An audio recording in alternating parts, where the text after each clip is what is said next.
Welcome to the EPG Pathshala on Linguistics. I am Dr. Reenu Punus, affiliated to the Jawaharlal Nehru University, New Delhi.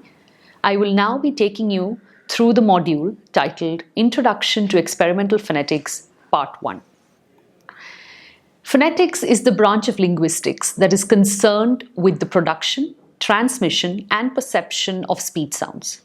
Early phoneticians relied on their eyes, ears, and vocal organs to understand how speech is produced. One of the major turning points in the development of the field of phonetics occurred in the last decade of the 19th century, when phoneticians began using instruments to record the movements involved in the speech articulation and to capture sounds as acoustic speech signals. Early traditional research in phonetics, before the use of experiments, is often described as having been impressionistic in nature.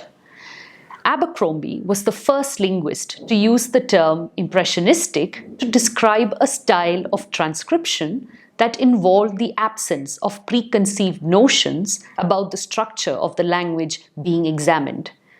However, impressionistic is also used in opposition to instrumental or experimental phonetics to refer to phonetic observations made based on the phonetician's own auditory impressions of the sound and without the use of technology. In this sense, then, impressionistic phonetics entails learning and cultivating a skill in identifying and distinguishing between a wide range of speech sounds. The primary focus of phonetic research subsequently became the identification of similarities and differences in acoustic correlates of categorical speech sounds and the great variability in their realization. The first half of the 20th century, therefore, witnessed the early development of research that later came to be labeled as experimental phonetics. Any systematic study of speech conducted using instruments to visually represent one or more aspects of the speech event and to obtain measurements comes under the purview of what is known as experimental phonetics.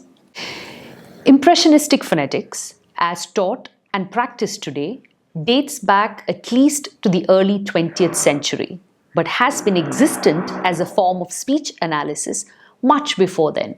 Whereas experimental phonetics is a relatively younger field, the origins of which are often associated with the invention of the sound spectrograph in the 1940s. Much of the basic orientations and assumptions in experimental phonetics are based on those of impressionistic phonetics. In other words, some knowledge of impressionistic phonetics is essential for experimental phoneticians. The scope of impressionistic phonetics is curtailed by the abilities of the human senses.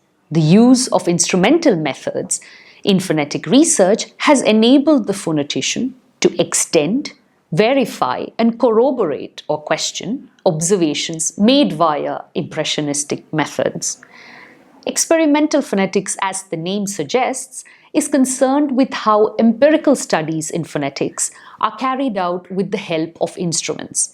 You have learnt in the previous modules on phonetics and phonology that a complete speech event broadly comprises three processes: production, transmission, and perception. This module will consider the main methods used to test speech production. Articulatory phonetics is the branch of phonetics that is concerned with how speech is produced or articulated by means of the human vocal tract. A basic knowledge of the physiology and anatomy of the vocal tract and other organs of speech is imperative for a thorough understanding of the processes that underlie speech production. There are many instrumental methods that have been used over the years to investigate the position and movement of the speech organs above the larynx. Some of the major ones that will be described in this module are as follows: X-rays, palatography and electropalatography, ultrasound tongue imaging, EMA, MRI. X-rays. One of the earliest methods that were used to capture images of speech articulators in a two-dimensional space is the X-ray. X-rays are electromagnetic radiations that have a wavelength between that of the ultraviolet and gamma rays. While X-rays provide great resolution for their images of the articulators captured, it is rarely used anymore in speech research owing to the lack of safety, high cancer risks, cell damage, etc. Palatography.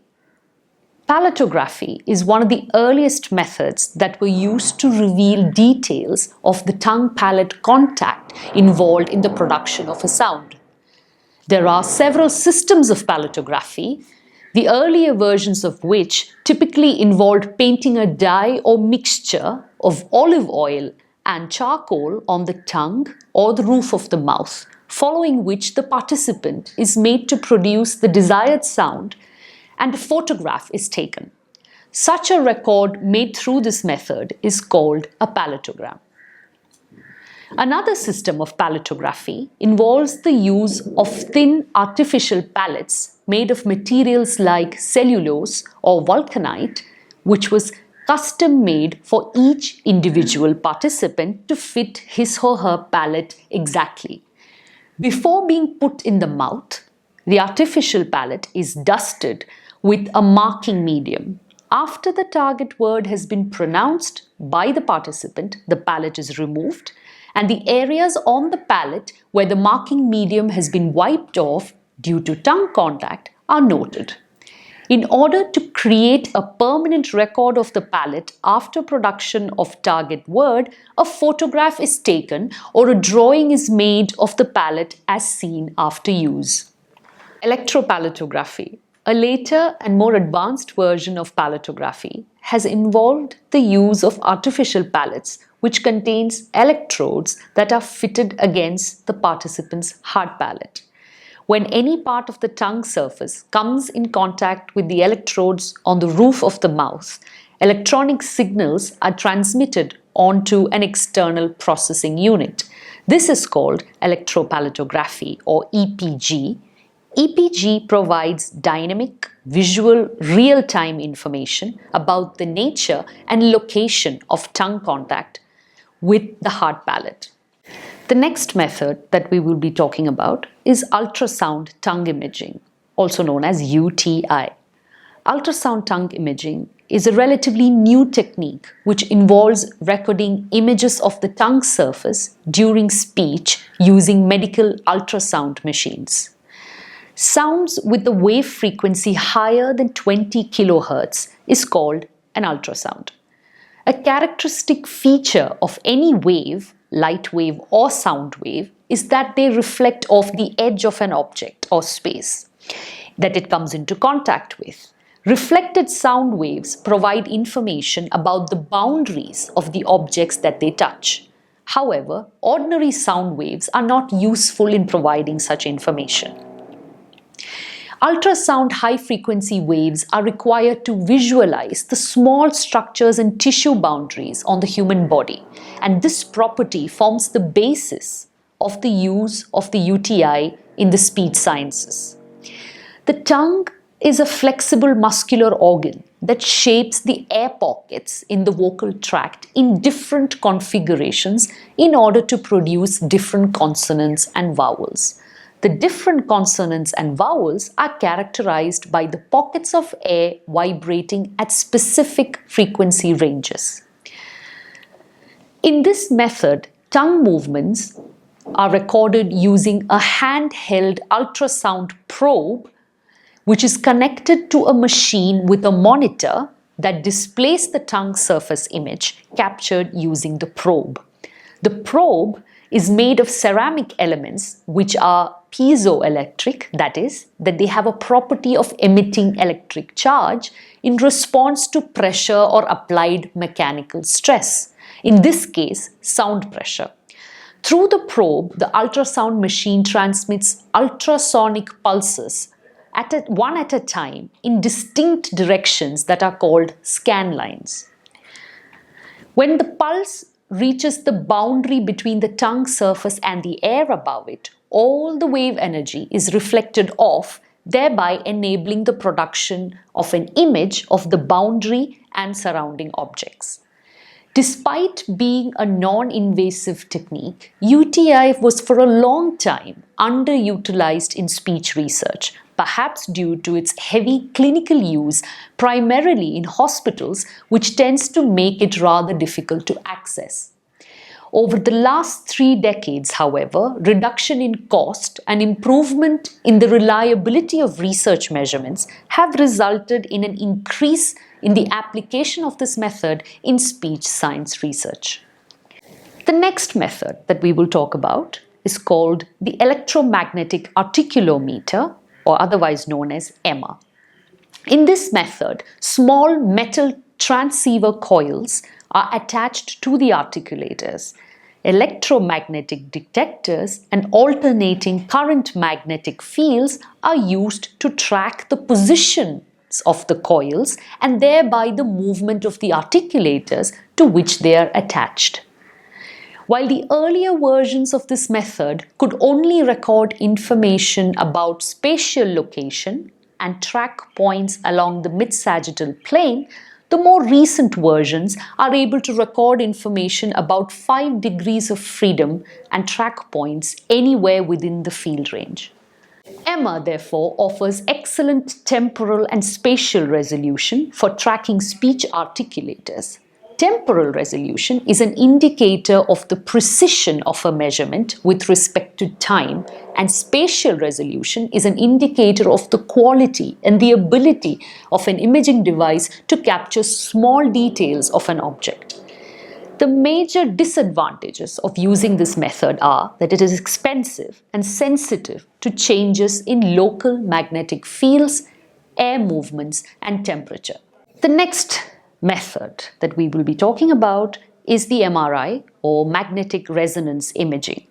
MRI is an imaging technique used in modern medicine to identify the soft tissues of the human body and in particular the anatomical structures of the human brain. The water and fat molecules in the body are made up of hydrogen atoms, among other things.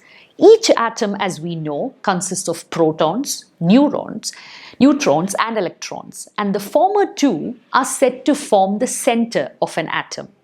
The protons in the nuclei of these hydrogen atoms send out radio signals which form the basis of an NRI. Think of the hydrogen proton as a small bar magnet which spins in the body with their north-south poles aligned randomly. When the body is placed in a strong magnetic field, in this case the MRI scanner, the alignment of the poles of the hydrogen protons in the body's tissues changes to become more uniform. This uniform alignment of protons causes them to send out radio signals, which are in turn used by the MRI machine to develop images of the tissues of the body. As can be seen in the video on your screens, the image created by the MRI machine has black and white portions. The white portions are associated with high levels of electromagnetic energy, whereas the black portions represent a lack of electromagnetic energy. Apart from teeth, which do not contain hydrogen atoms and therefore cannot be captured by the MRI machine, the images of most other tissues associated with speech articulation can be constructed. MRI as a tool in articulatory phonetics has certain advantages in that it is a safe technique and constructs clear images of articulatory organs, including the rather inaccessible pharyngeal region. There are, however, some disadvantages too. Firstly, this technique requires that the subject be in a supine position, that is, with the body in a horizontal face-up position, which in itself could affect the regular functioning of some articulatory organs. Secondly, temporal resolution is low for recordings made via MRI, and high-speed MRI machines are not widely available yet. Thirdly, the procedure is noisy as they involve a high amount of electric current, and noise-cancelling fiber optic microphones are required in order to create audibly neat MRI recordings. Nevertheless, some amount of background noise is inevitable during such recordings. Fourthly, MRI scanners are expensive equipments which make it rather rare in speech labs and more common in hospitals, and the latter tend to be more inaccessible for those interested in using the machine to study speech science.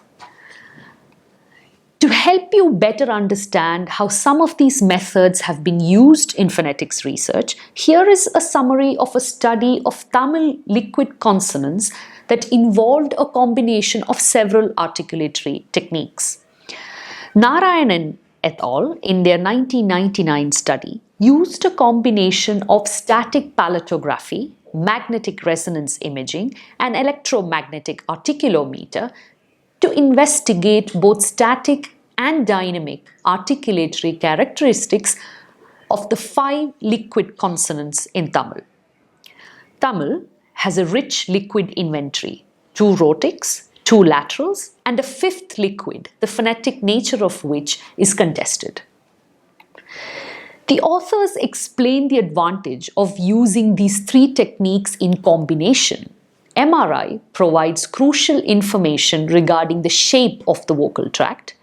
EMA provides valuable dynamic information about the articulators but are restricted to tracking only a few points along the mid-sagittal plane, which is an imaginary vertical plane that divides the body into right and left halves.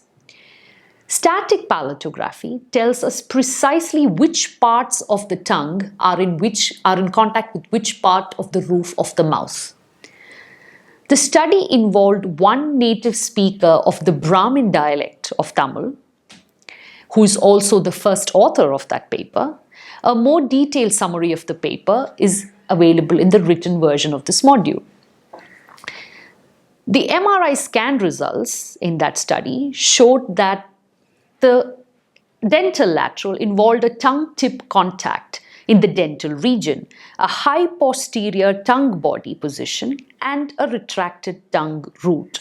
The tongue body for the retroflex lateral, on the other hand, was drawn upward, and the medial tongue closure was in the palatal region. Among the rhotics, the alveolar and the postalveolar had similar overall mid-sagittal tongue shapes. The postalveolar rhotic had a lower posterior tongue body than for the alveolar rhotic, and its narrowest tongue tip constriction was more posterior than for the alveolar rhotic. In the case of the 5th liquid, the anterior tongue body was pulled upward and well inside the oral cavity.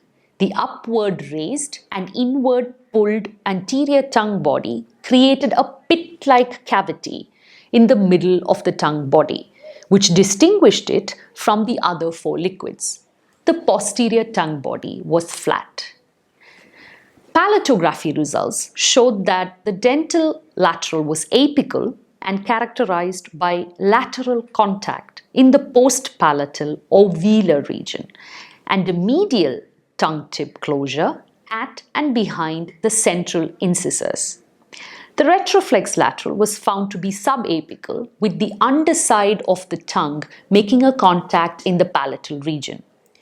The tongue-palate contact patterns for both the rhotics showed that both were apical but otherwise not very distinct. For the 5th liquid, the narrowest tongue constriction was in the palatal region, but the exact location was not consistent. There was no medial tongue-palate contact and central airflow occurred. A lateral contact has also been reported with the tongue body middle in the palatal region. The EMA procedure helped to measure several aspects of the 5 liquids, such as the horizontal and vertical movements of the articulators, the duration and peak velocity of constriction formation, and the release average curvature of constriction formation, and the release, which refers to the direction of the tongue tip movement. All of these measures revealed significant details about the articulation of the 5 liquids in Tamil, many of which individually and or in combinations with each other help to distinguish them from each other. We will now look briefly at how the authors of that paper measured and interpreted one of these variables, the horizontal X and vertical Y movements of the articulators, to better understand the usefulness of EMMA for articulatory phonetics. Results showed that the 5 liquids differed greatly in the XY, that is the front, back and the high-low dimensions, with respect to the tongue tip positions at peak constriction. The dental lateral, the pre-alveolar or alveolar rhotic, and the post-alveolar rhotic, as their names suggest, were found to be progressively back articulations in the front-back X dimension and showed little difference in the high-low Y dimension.